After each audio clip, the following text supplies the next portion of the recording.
Hey, good morning, everybody. I'm Hot Rod Bob, and you've got Gas, the morning edition. And if you're watching right now, you're a gasaholic. Hey, thanks for tuning in. Hey, we talk about cars all the time. That's what this is, the Great American Auto Scene. And we talk about the cars we like. We talk about muscle cars. We talk about hot rods, sports cars, race cars, model cars, slot cars, RC cars. We talk cars. And if you're watching this, as I said, you're a gasaholic, but you like cars as well. Why do we like cars? That's a question posed to me by a friend. What is it about cars you like? And this is not a car person that said that. And doesn't understand the infatuation or the drive or the allure of the mechanical marvel called the automobile. Well, why do I like cars? Well, part of it's styling.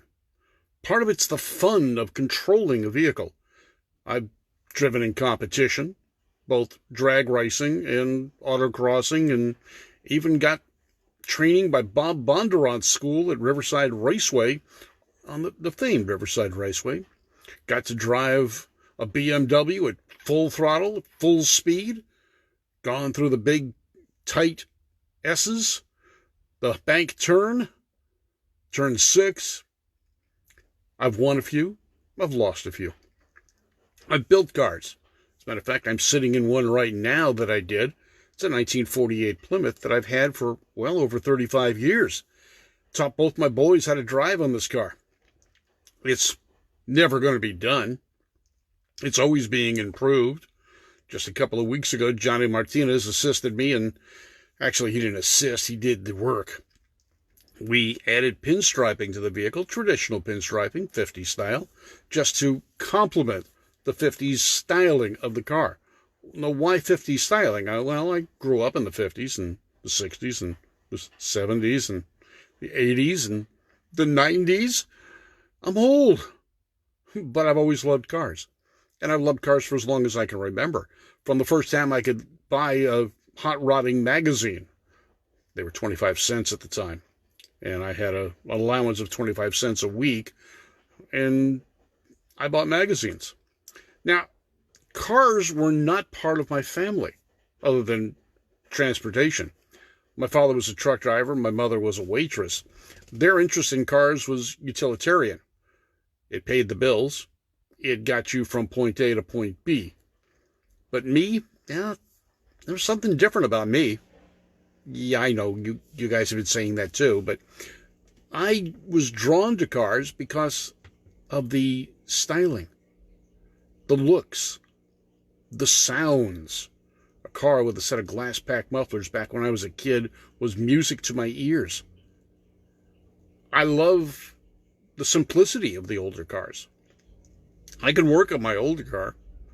I have a bear working on anything newer, although I have a 1989 Chevrolet that I'm able to do some of the stuff on and have done some work on it.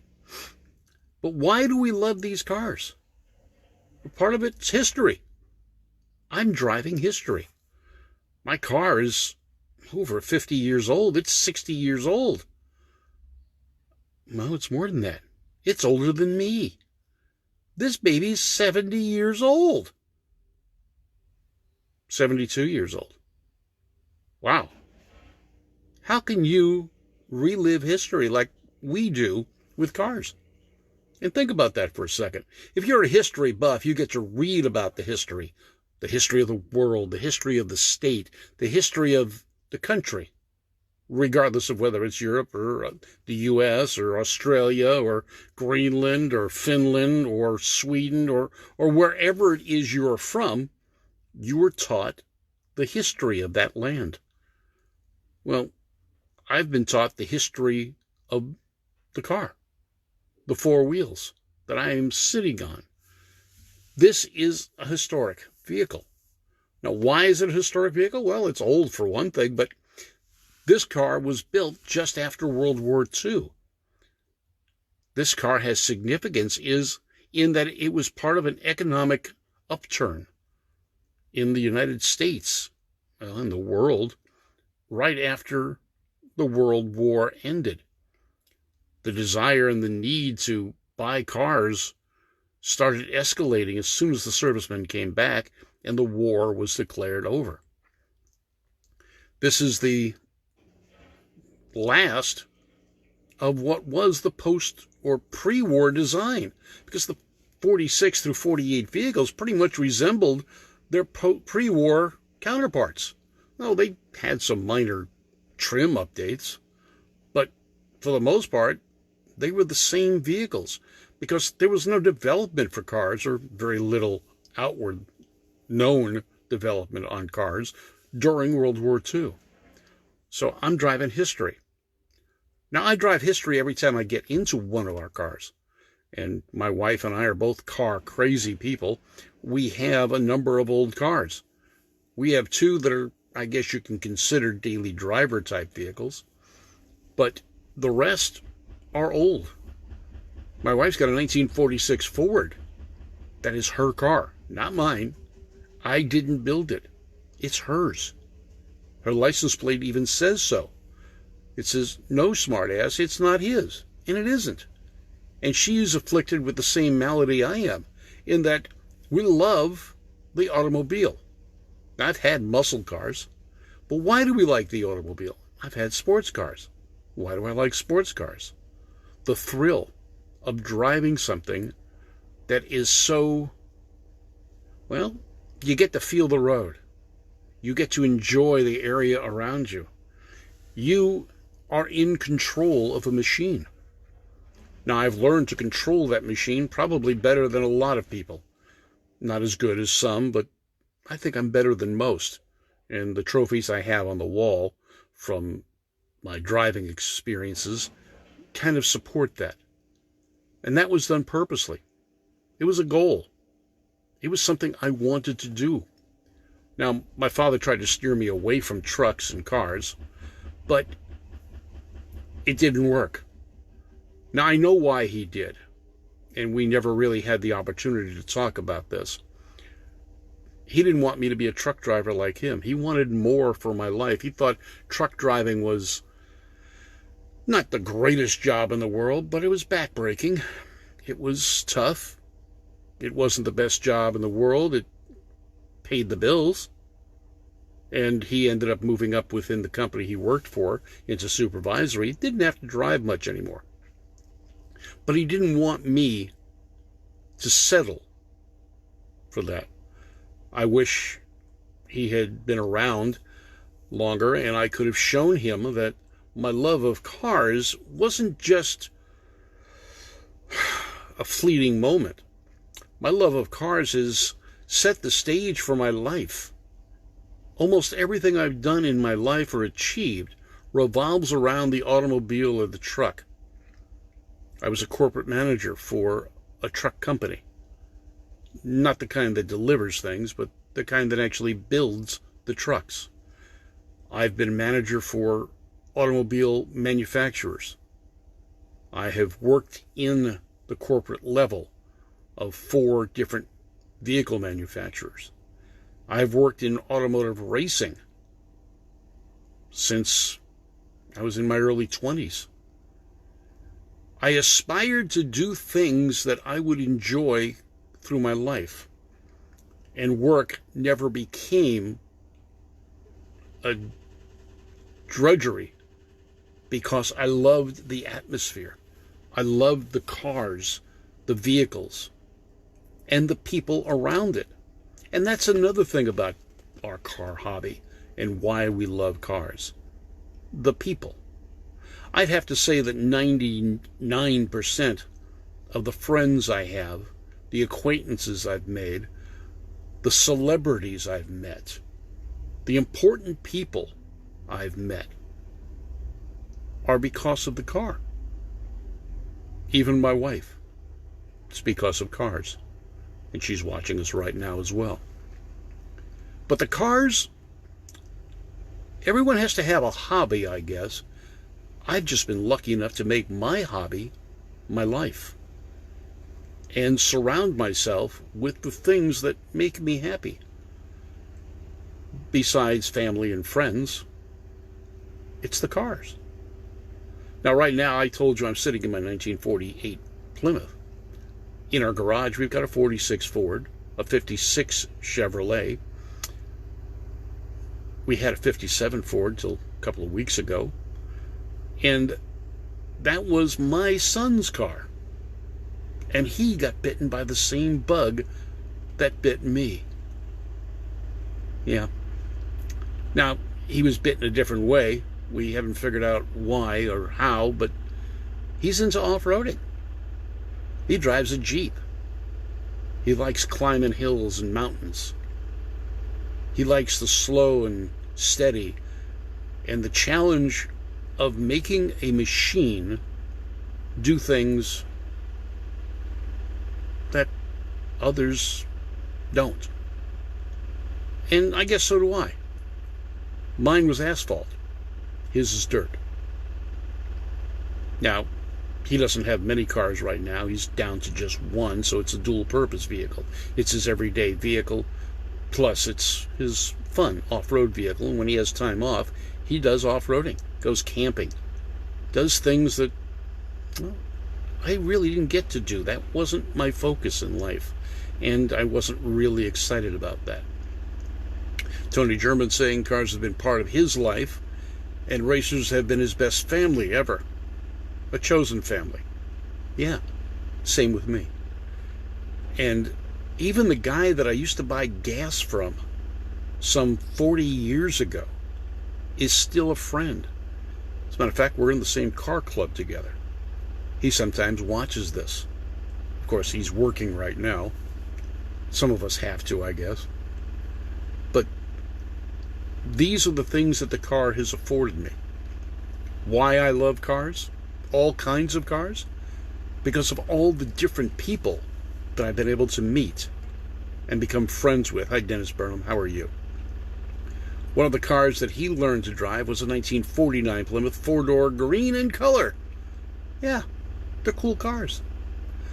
I was on a movie shoot last year. When I can, I work as a driving extra on different movies and TV shows. And I got to drive a 1936, I believe it was, Chrysler Airflow or DeSoto Airflow. I forget which it was. I was in heaven. The construction, the Art Deco styling, the way it drove, the way it sounded, the way it smelled.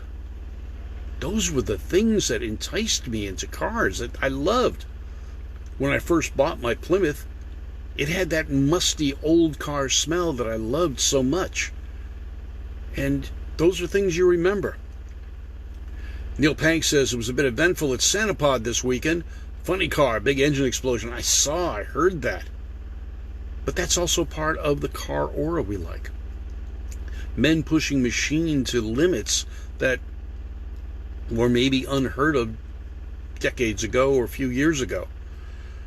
Even at the Salt Flats, Sir Malcolm Campbell, one of the men that was the fastest on earth with a piston-powered car, a Brit who came over to the United States and set world speed records. This is not something unique to the United States. As a matter of fact, I've got friends in Sweden, Jonas and Jessica, that are hot rodders. They've got Tri-5 Chevys in Sweden that they've brought over from the United States. So this is not something that's just unique to us here in the States. As a matter of fact, Neil, who's watching us right now, Neil Panks, is from the United Kingdom.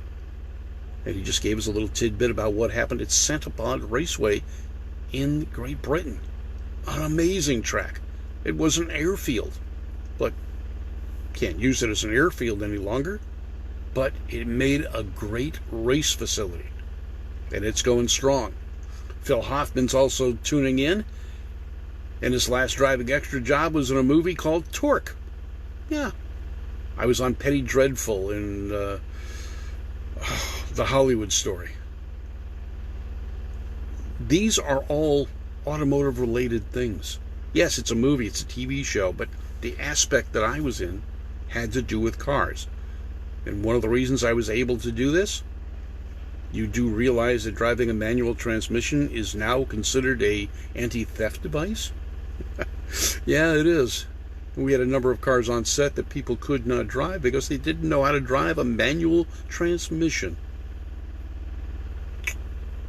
I thought I taught myself how to drive a manual transmission with my very first car, a 1949 Dodge. Well, what I didn't know was it was a semi-automatic transmission. Dodge called it gyromatic drive. It had a torque converter, a clutch, and basically a manual 3-speed transmission. But you only needed the clutch to shift gears. You let the clutch out, and the torque converter took over. And you could drive all day long and not stall it. You didn't have to shift, start out in second gear. But that was my first experience in what I thought was a manual transmission, and I taught myself how to drive it in our driveway of the apartment building I lived in. I used to drive it up and down that driveway. So I got the experience doing that. I drove go-karts. I raced go-karts. I raced sports cars, sedans. Jack Beckman, the famous Top Fuel funny car driver, taught me how to drive a Super Comp dragster.